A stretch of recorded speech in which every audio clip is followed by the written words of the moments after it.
અમદાવાદના વિવિધ વિસ્તારોમાં મેઘરાજાની પધરામણી થઈ છે।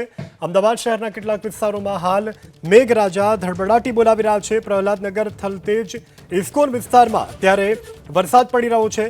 વહેલી સવારથી જ વાદળછાયું વાતાવરણ હતું શહેરમાં અને તે અન્વયે શહેરના વિવિધ વિસ્તારો કે જ્યાં અત્યારે મેઘરાજાએ અમી છાંટણા કર્યા છે। હવામાન વિભાગની આગાહીના અન્વયે ઓગસ્ટના પ્રારંભિક સપ્તાહમાં રાજ્યના વિવિધ વિસ્તારોમાં વરસાદની આગાહી કરવામાં આવી હતી। જે આગાહી અન્વયે અમદાવાદમાં પણ મધ્યમથી ભારે વરસાદની આગાહી કરવામાં આવી હતી। તે અન્વયે અમદાવાદમાં અત્યારે મેઘરાજાનું આગમન થયું છે। વિવિધ વિસ્તારોમાં અત્યારે વરસાદ પડી રહ્યો છે। અમદાવાદ શહેરના કેટલાક વિસ્તારોમાં હાલ મેઘરાજા ધડબડાટી બોલાવી રહ્યા છે। પ્રહલાદનગર, થલતેજ, ઇસ્કોન વિસ્તારમાં ત્યારે વરસાદ પડી રહ્યો છે।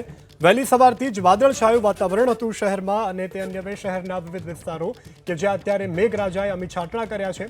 હવામાન વિભાગની આગાહીના અન્વયે ઓગસ્ટના પ્રારંભિક સપ્તાહમાં રાજ્યના વિવિધ વિસ્તારોમાં વરસાદની આગાહી કરવામાં આવી હતી। જે આગાહી અન્વયે અમદાવાદમાં પણ મધ્યમથી ભારે વરસાદની આગાહી કરવામાં આવી હતી। તે અન્વયે અમદાવાદમાં અત્યારે મેઘરાજાનું આગમન થયું છે। વિવિધ વિસ્તારોમાં અત્યારે વરસાદ પડી રહ્યો છે।